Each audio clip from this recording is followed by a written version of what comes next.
अस्सलाम वालेकुम जी। सोबान इफ्तिखार राजा हाजिर खिदमत है। इस वक्त मैं इस्लामाबाद के डी चौक पर मौजूद हूँ और मेरे अकब में वो मकाम है जो इस वक्त दुनिया में जारी सबसे बड़ी जंग है उसके हल के लिए जारी मुज़ाकराती अमल का मरकज़ बनने वाला है। जी हाँ, बिल्कुल। ईरान और अमेरिका की जानिब से हाँ किए जाने के बाद, उनकी जानिब से हामी भरे जाने के बाद उनके वफूद के आने का सिलसिला भी जारी हो गया है। मेरे साथ हैदर शिराज़ी मौजूद हैं, सीनियर जर्नलिस्ट हैं और इस वार को शुरू से ही कवर करते आ रहे हैं और स्पेशली जो ये मुज़ाकराती अमल है इस पर इनकी बड़ी गहरी निगाह है और ज़ाहिर कुछ इंसाइट्स भी हैं कि मुज़ाकरात किन उमूर पे हो सकते हैं, चूँकि दूसरी जानिब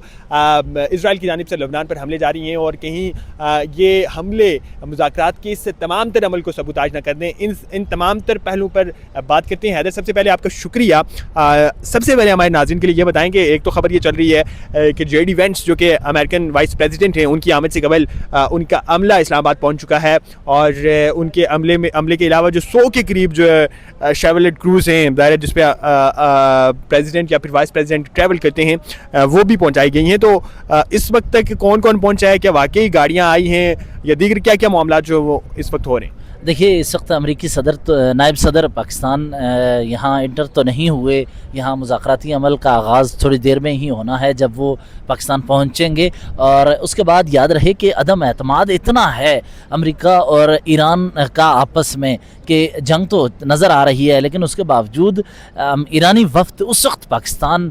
में मुज़ाकराती अमल के लिए यहाँ मौजूद होगा जब JD Vance पाकिस्तान में होंगे। और ये बहुत अहम डेवलपमेंट है कि JD Vance नायब सदर यहाँ आ रहे हैं। अमेरिका के मशरक़ वस्ता के में उनके मामले ख़ुसूसी भी उनके साथ होंगे और उनकी जो टीम है, सिक्योरिटी टीम हो, उनका अमला हो, वो यहाँ पाकिस्तान पहुँच चुका है। इस दौरान ईरानी हुकाम भी पहुँचे हैं, उनका अमला भी पहुँच चुका है। और इस्लामाबाद में ये अहम दिन इसलिए भी है क्योंकि गुज़श्ता शब पाकिस्तानी वज़ीर दफ़ा ख्वाजा आसिफ की जानिब से लेबनान पर इसराइली हमले के रद्द अमल में सख्त तरीन ट्वीट किया गया। उस ट्वीट को बाद में डिलीट तो कर दिया गया, लेकिन हमने ये देखा कि उस ट्वीट में उन्होंने लिखा कि ये इसराइल एक रोग स्टेट है, यानी उन्होंने अपना राय का इजहार किया। और ख्वाजा आसिफ अक्सर और बेशतर इस तरह इसराइल के हवाले से और ईरान के हक़ में मुतअद्दिद मौक़ों पर बात करते रहे हैं। ये उनकी ज़ाती राय भी होती है, लेकिन बाद में उन्होंने ट्वीट डिलीट कर दिया। और हमारे सोर्स ये बता रहे हैं कि लेबनान पर अटैक के बाद अमेरिकी सदर डोनाल्ड ट्रंप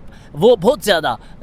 इस गुस्से में थे कि ये सीज़ फायर के दौरान और ऐसे वक्त में जिस वक्त JD Vance पाकिस्तान आ रहे हैं तो ये स्ट्राइक क्यों की गई, कहीं ये अमन माहदे को ख़राब करने का प्लान तो नहीं। और लग यही रहा है कि इसराइल चाहता है कि किसी सूरत भी अमेरिका अमन मुज़ाकरात में आगे ना बढ़े और वो जंग में घसीटे, यानी अमेरिका को इसराइल घसीटे। इस दौरान मुश्तबा खामनाई ने गुज़श्ता शब सैयद अली खामनाई की शहादत के 40 दिन के हवाले से तकरीबात के दौरान कौम से गुफ्तगू करते हुए ये कहा है कि हम दुश्मन से मुकाबला करने के लिए तैयार हैं, लेकिन हमारे जो पड़ोसी हैं उन के साथ तो उन्होंने हमदर्दी पाकिस्तान के साथ तो की, लेकिन एक बात ज़रूर की है उन्होंने कि ये जो मक्कार दुश्मन है उसकी चालों से होशियार रहें और ये धोखा देता है, यानी अमेरिका धोखा देता है। और इस बात की इस गुफ्तगू के आगे लोग ये भी जोड़ रहे हैं कि इस दौरान सीज़ फायर तो ईरान ने किया है, पाकिस्तान के कहने पे किया है। और इस दौरान याद रहे कि जिस दौरान सीज़ फायर हो रहा था अमेरिका की जानिब से मिडल ईस्ट की तरफ हैवी मूवमेंट देखी गई है। तो इसका मतलब है कहीं ऐसा न तो नहीं कि मुज़ाकरात को एक तरफ लगा के पीछे से ईरान पर स्ट्राइक करने या फिर ज़मीनी रास्ते से दाखिले की तैयारी तो नहीं की जा रही। ये बहुत अहम है क्योंकि जिस वक्त पाकिस्तानी वज़ीर दफ़ा ने ये ट्वीट की, इसी दौरान JD Vance अमेरिका से पाकिस्तान की तरफ निकल रहे थे। और इस दौरान याद रहे कि ये ट्वीट ऐसे वक्त में हुई जिस वक्त सीज़ फायर के हवाले से वज़ीर आज़म पाकिस्तान ने लेबनान का भी जिक्र किया कि लेबनान पर इसराइल की जानिब से स्ट्राइक नहीं होगी और सीज़ फायर लेबनान में के माहिदा कह लें या बात में लेबनान भी इसका हिस्सेदार है। इसीलिए लेबनान के अहदेदार ने वज़ीर आज़म पाकिस्तान से बात की। अब होता क्या है,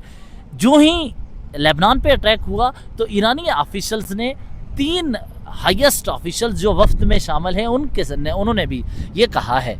कि हम सिर्फ पाकिस्तान की वजह से जवाब नहीं दे रहे और पाकिस्तान की नेगोशिएशन की पोजीशन को देखते हुए हम इस वक्त खामोश बैठे हुए हैं और सब्र कर रहे हैं, वरना मिसाइल अभी भी तैयार हैं और अभी भी हमारा ट्रिगर पे उंगली है और किसी वक्त भी हम फायर करेंगे, दुश्मन के ठिकानों को निशाना बनाएंगे تل ابیب کو, اس کے علاوہ اسرائیل کے دیگر نیوکلیر سائٹ سے ان کو نشانہ بنائیں گے. یعنی اس ایران صرف پاکستان کی وجہ سے ابھی خاموش ہے, اور بڑی بات ہے کہ پاکستان پر ایران نے بھرپور اعتماد کا اظہار کیا ہے. ساتھ ہی سید مجتبیٰ خامنائی, علی خامنائی کے بیٹے, رہبر جو ہیں نئے جو سپریم لیڈر, انہوں نے واضح طور پر کہا ہے کہ دشمن کے مکار چالوں سے ہوشیار رہیں. حیدر شیرازی, یہ یہاں پر یہ بھی ظاہر بڑا امپورٹنٹ ہونے جا رہا ہے, جو جیسا کہ آپ نے ذکر کیا وزیر دفاع کی ٹویٹ کا, تو مین وائل کہیں سچویشن اس اعتبار سے بگڑتی ہوئی تو نہیں نظر آئے گی. ظاہر ہے پاکستان ایک میڈیٹر کا کردار ادا کر رہا ہے, اور ایسے وقت میں لوگوں کی ظاہر بہت سخت رنجشیں ہیں اسرائیل کے ساتھ. پاکستان نے اسرائیل کو تسلیم نہیں کر رکھا, اور پھر حالیہ ایران کے خلاف جنگ اور غزہ میں جو تمام صورتحال ہے, اس تمام تر چیزوں کو ملا کر دیکھا جائے تو ظاہر ہے ایک عام سینٹیمنٹ جو ہے وہ اسرائیل کے خلاف ہوتا ہے. تو اس ساری صورتحال میں اگر اسرائیل یہ اختلاف اٹھا لیتا ہے اور وہ مخالفت کرتا ہے اس نیگوسیشنز کی کہ پاکستان میں ہونے والے کسی معاہدے کو ہم تسلیم نہیں کریں گے, تو کیا کوئی ایسی صورتحال پیدا ہو سکتی ہے؟ میرے لیے تو سب سے اچھی خبر یہی ہوگی کہ پاکستان میں ہونے والے معاہدے کو اسرائیل تسلیم نہ کرے اور امریکہ تسلیم کرے. یہ ڈپلومیٹک فتح ہے پاکستان کی پہلی, کہ جے ڈی وینس پاکستان آ رہا ہے, ایران نے پاکستان کے ثالثی کے کردار کو تسلیم کیا, پاکستان پر اعتماد کیا. دوسرا, اگر اسرائیل اس میڈیشن کو تسلیم نہیں کرتا اور اس کے نتائج کو تسلیم نہیں کرتا اور امریکہ تسلیم کر لیتا ہے, تو یہ پاکستان کی اور مسلم دنیا کی فتح ہوگی کہ اسرائیل اور امریکہ کے درمیان دراڑ پاکستان ڈال دے گا, اور یہ نیگوسیشن کا عمل ان دونوں کے درمیان اختلاف پیدا کر دے گا. تو اس کا مطلب یہ ہے کہ ہر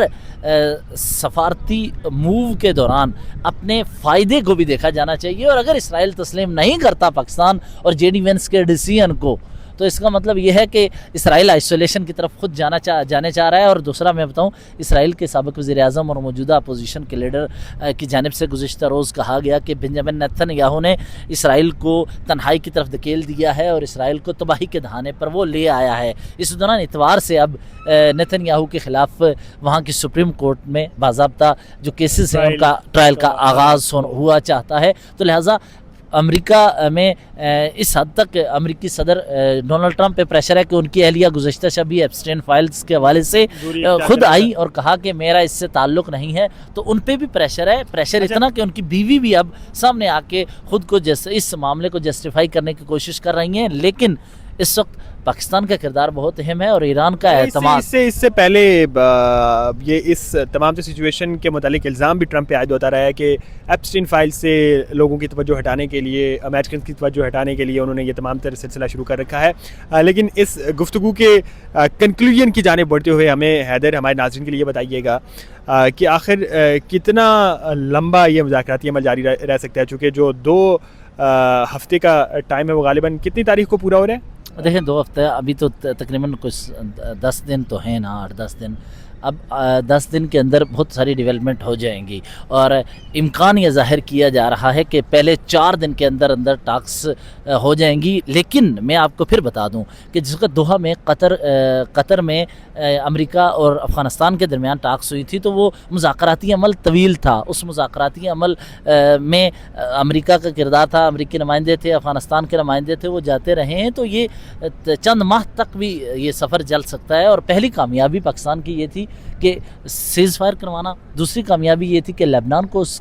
میں سیز فائر کے معاہدے یا بات چیت میں شامل کروانا, تیسری اس کی کامیابی یہ ہے کہ امریکی نائب صدر پاکستان آ گئے ہیں اور ایرانی عہدیدار آ گئے ہیں. یہ پاکستان کی کامیابی نہیں, یہ ایران کی بھی کامیابی ہے اور مسلم امہ کی کامیابی ہے کہ ایسے موقع پر جس وقت ایران نے بہادری دکھائی اور ایک مسلم پڑوسی ملک نے سفارتی سطح پہ ایران کے لیے اور مسلم امہ کے لیے جنگ میں خود کو دھکیلنے کے بجائے بہتری کا سوچا.